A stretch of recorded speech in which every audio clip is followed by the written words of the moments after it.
This morning, I received a report that Mr. Bryce Hernandez was transferred here from the Pasay City Jail, and it came to as a big surprise to this representation, since we approved that Bryce Hernandez be committed to the Pasay City Jail. We approved it in plenary. Mr. President, last Tuesday, when he appeared before the TRICOM at the House Committee, at the House of Representatives, the opening statement, if my memory serves me right, of Mr. Bryce Hernandez is that, pwede ba dito na lang ako makulong? Ayoko pong bumalik sa Senado dahil merong mga senador na involved dito sa flood control. And much to my surprise, he mentioned this representation together with Senator Joel Villanueva. After his testimony, full of lies, according to the Senate President, he talked with the Speaker of the House, and they reached an agreement that he be committed at the PNP Custodial Center. But when I discovered that when he was at the PNP Custodial Center, not one OSA member was guarding him there. Ni isa sa mga OSA na dapat meron tayong physical custody of that person. Wala nang pakialam ang pulis dyan eh. Tayo na ang may physical custody. Pero nasaan? Nasaan ang nagagwardya sa kanya doon? Eh kung biglang tumakas yun, biglang pinatakas ng pulis yun, paano na? So after that, nagdesisyon po tayo here, plenary, that we commit him at the Pasay City Jail.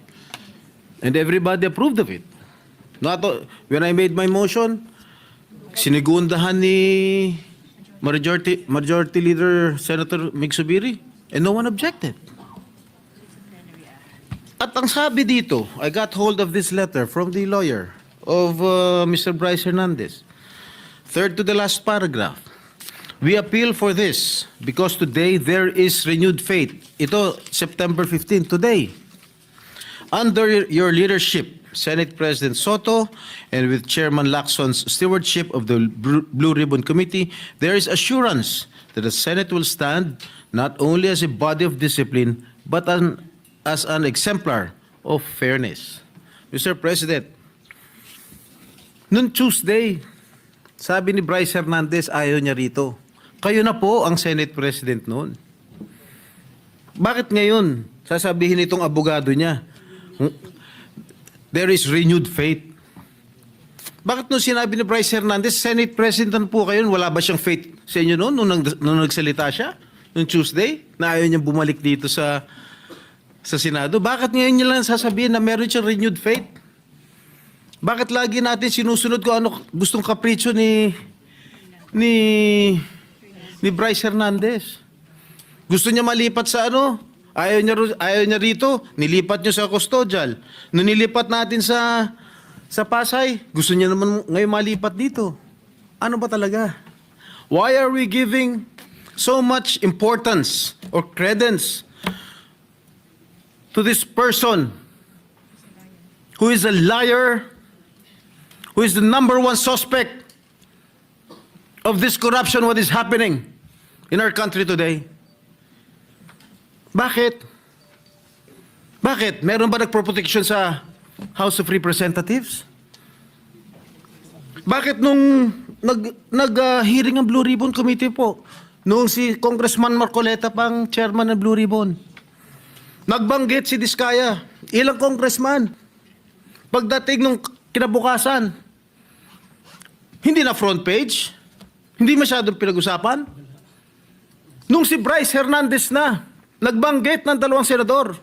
Front page na kagad kami. Kahit hindi totoo yung sinasabi niya. Na walang basihan. 30% commission daw. Ang putang ina. I'm sorry. Strike out from the record. Which part? I'm sorry. The phrase is How can- stricken off the record. How can I demand 30%? What is his basis, Mr. President?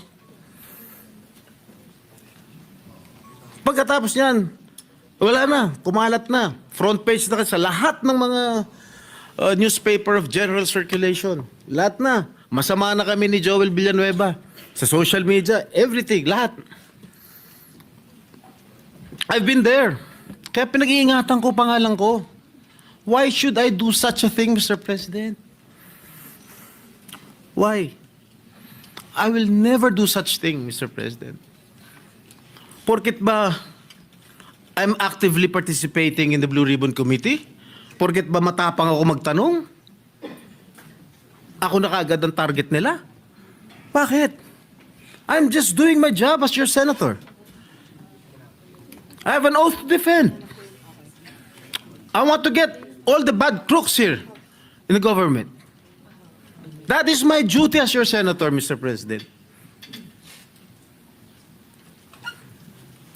Mr. President, sobra-sobra na. Lahat po kami apektado na. Even the Senate as an institution is also affected by the testimony of one habitual liar. Bakit paniniwalaan natin siya? Bakit yung mga yung sinigaw ng mga congressman? Bakit? Bakit hindi natin imbestigahan? Bakit yung mga senador ang iniimbestigahan? Ako, I'm open to an investigation. In fact, Mr. President, ngayon pa lang, kahit hindi pa nagko-comment sa Blue Ribbon Committee ni Senator Lacson, ngayon pa lang, I'm willing to sign any waiver to open my bank accounts. And that, I'll put that on record. I don't know with Senator Joel. Maybe he will also conform with my idea. So, Mr. President, wag namang ganun. Bakit panay senador lang ang gusto nilang ipako sa krus? Bakit yung mga ibang